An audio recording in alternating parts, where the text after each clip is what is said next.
Hello lovely people, మీ ఫెయిరీటైల్ studio ఇంకొక చిన్న DIY తోటి మీ ముందుకు వచ్చేసింది. అదేంటంటే ఇంట్లో చాలా వేస్ట్ ఐటమ్స్ ఉన్నాయన్నమాట. సో అవన్నిటితో కలిపి నాకు ఒక చిన్న డిఐవై చేయాలని ఐడియా వచ్చింది. అదే నేను మీతో షేర్ చేస్తున్నాను. మనం ఆర్డర్ చేసుకొని తింటాం కదా, ఆ ఫుడ్ కంటైనర్స్ ఉన్నాయి. సో ఒక చిన్న ప్లాంటర్ తయారు చేయాలని అనుకున్నాను అనమాట. ఇందులో స్పెషల్ ఏంటంటే కోకోనట్ షెల్ దాంతో నేను ఈ ప్లాంటర్ తయారు చేయాలనుకున్నాను. సో ఫస్ట్ ఆఫ్ ఆల్ ఏం చేశానంటే డ్రైనేజ్ హోల్ పెట్టుకున్నాను. మనం ఎప్పుడైనా మొక్కలు పెట్టుకోవడానికి మనకి డ్రైనేజ్ హోల్ మస్ట్, లేకపోతే అవి చచ్చిపోతాయి. సో అది మనందరికీ తెలిసిందే కదా. అది ఫస్ట్ అండ్ ఫోర్మోస్ట్ స్టెప్ అనమాట, మనం ఏ డిఐవై ప్లాంటర్ చేసుకున్నా కూడా. నెక్స్ట్ దానికి వైట్ కలర్ పెయింట్ బేస్ కోట్గా వేసుకున్నాను. అలా చేయడం వల్ల ఏమవుతుందంటే మనకి మొత్తం దానిపైన వేసుకునే మన కలర్ దాన్ని ఈవెన్గా చూపిస్తుంది అనమాట, బ్రైట్గా చూపిస్తుంది, బేస్ కోట్ లాగా అనమాట. సో నేను బ్రౌన్ కలర్ వేసుకున్నాను, ఎందుకంటే కోకోనట్ షెల్కి మ్యాచ్ అవ్వాలని చెప్పేసి. ఇప్పుడు మన దగ్గర యాస్టీస్గా ఈ కోకోనట్ షెల్స్ ఉన్నాయి. దీన్ని మనం క్లీన్ చేసుకొని అప్పుడే మనం డిఐవై చేసుకోగలం. సో దానికోసం నేనేం చేశానంటే ఒక సిజర్ తీసుకొని ఆ పైన ఉన్నదంతా తీసేసాను, కట్ చేసేసాను. పెద్దగా ఉన్నవంతా కట్ చేసేసాను. ఇంకా మిగిలింది పైన చిన్న పొట్టులాగా ఉంది. సో అదంతా స్క్రేప్ చేసేస్తే మనకి నీట్గా వచ్చేస్తుంది, ఈవెన్ సర్ఫేస్ లాగా. దానికోసం నేను ఒక స్క్రేపర్ తీసుకొని మొత్తం చేశాను అనమాట. లేదంటే మీరు ఒక శాండ్ పేపర్ తీసుకునైనా చేయొచ్చు, అప్పుడు మనకి ఈవెన్గా వచ్చేస్తుంది. సో అలా చేసి అలా కొంతసేపు చేశాక ఆ ప్రాసెస్ తోటి ఈవెన్గా నేను కోకోనట్ షెల్ని తయారు చేసుకున్నాను.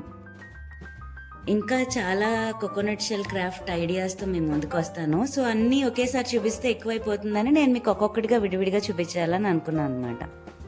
ఈ కోకోనట్ స్క్రాపింగ్ అయిపోయేలోపు మీకు ఒక చిన్న క్వశ్చన్. నా పాస్ట్ 5 వీడియోస్ చూసారా? చూసినట్లయితే మీకు ఏ డిఐవై క్రాఫ్ట్ బాగా నచ్చిందో నాకు కమెంట్ చేసి చెప్పండి.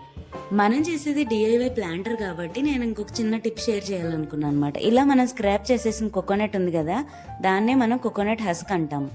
మనకి కోకోపీట్ కూడా దీని నుంచే తయారవుతుంది. సో ఇది అసలు పడేయక్కర్లేదు. ఇది ఒక మంచి సోర్స్ ఆఫ్ వాటర్ రిటెన్షన్ అనమాట.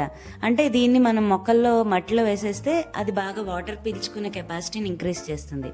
అంటే ఈ చిన్న అమౌంటే కాదు, జనరల్గా మీకు ఎప్పుడైనా కోకోనట్స్ ఉంటే అలా చేసుకోవచ్చు. ఆ తీసేసింది పడేయక్కర్లేకుండా మీరు మొక్కలకి వేస్తే మనం ఏదైనా రీయూజ్ చేయడం అనేది మంచి హ్యాబిట్ కదా. మళ్ళీ డిఐవైలోకి వచ్చేస్తే ఈ కోకోనట్ని నేను మొత్తం స్క్రేప్ చేసేసుకున్నాక ఈవెన్గా అయిపోయింది. దాన్ని పగలగొట్టాను అనమాట. పగలగొట్టేసి మనకు చిన్న చిన్న పీసెస్గా వస్తాయి. ఎలాగైనా రావచ్చు, అదేమి ఈవెన్గా ఉండక్కర్లేదు. సో ఆ పీసెస్కి నేను బ్రౌన్ కలర్ వేసాను, ఎందుకంటే కొంచెం న్యాచురల్ లుక్ లాగా ఉంటుంది అనేసి. దాన్ని తిప్పి దాని వెనకాలంతా ఫెవికాల్ రాసి అంటించడమే. మనం ఎలా అనీవెన్గా ఉన్నాయో అలాగే అనీవెన్గా మనకు ఒక ప్యాటర్న్ వస్తుంది. ఆ జిగ్జాగ్ ప్యాటర్న్ చాలా బాగుంటుంది చూడడానికి. ఈ reusing and best out of waste అనే కాన్సెప్ట్స్ నాకు బాగా ఇష్టం, ఎందుకంటే ప్రతి దానిలోంచి మనం ఏదో ఒకటి వేరేది కొత్తగా క్రియేట్ చేస్తాం కదా. సో ఆ కాన్సెప్ట్ నాకు బాగా నచ్చుతుంది. నా ఛానల్లో ఉన్న డిఐవైస్ అన్నీ కూడా మోస్ట్లీ 99% బెస్ట్ అవుట్ ఆఫ్ వేస్టే ఉంటాయి. ఇది ఎలా ఉందంటే హ్యాండ్ వాష్ 99% క్రిములు చంపుతుంది అన్నట్టుంది. ఆ 1% ఏమైనా మిస్ అయి ఉండొచ్చు. ఇది తయారైపోయాక నేనేం చేశానంటే డైరెక్ట్గా మట్టేసి మొక్కలు పెట్టలేదు ఈ ప్లాంటర్లో. ఇంకొక ప్లాస్టిక్ కంటైనర్ సేమ్ ఇలాంటిదే ఒక ఫుడ్ కంటైనర్ ఉంటే దాంట్లో నేను మొక్క పెట్టాను.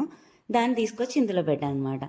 మనం ఇలా పెయింట్ చేసుకొని డెకరేట్ చేసుకోకుండా కూడా దీన్ని వాడుకోవచ్చు. ఇది కూడా రీయూజింగే, కానీ ఫ్యాన్సీగా ఉండదు, బట్ సింపుల్ అండ్ ప్లెయిన్. ఇది కూడా మంచి రీయూజింగ్ కాన్సెప్ట్. మాటల్లో మన డిఐవై ఫినిష్ అయిపోయింది, కంటైనర్ రెడీ అయిపోయింది. డిఐవై ప్లాంటర్ అనమాట విత్ కోకోనట్ షెల్స్. ఈ వీడియో మీకు బాగా నచ్చిందని అనుకుంటున్నాను. నచ్చినట్లయితే కమెంట్ చేసి మీ అభిప్రాయాలు నాకు చెప్పండి. అలాగే ఈ వీడియోని లైక్ చేసి మీ ఫ్రెండ్స్ అండ్ ఫ్యామిలీకి షేర్ చేయండి. నా ఛానల్ని సబ్స్క్రైబ్ చేసుకున్నట్టయితే please do subscribe to my channel. పేరు గుర్తుంది కదా, ఫెయిరీటైల్ స్టూడియో. మళ్ళీ నెక్స్ట్ వీడియోలో కలుద్దాం. Until then take care, bye bye.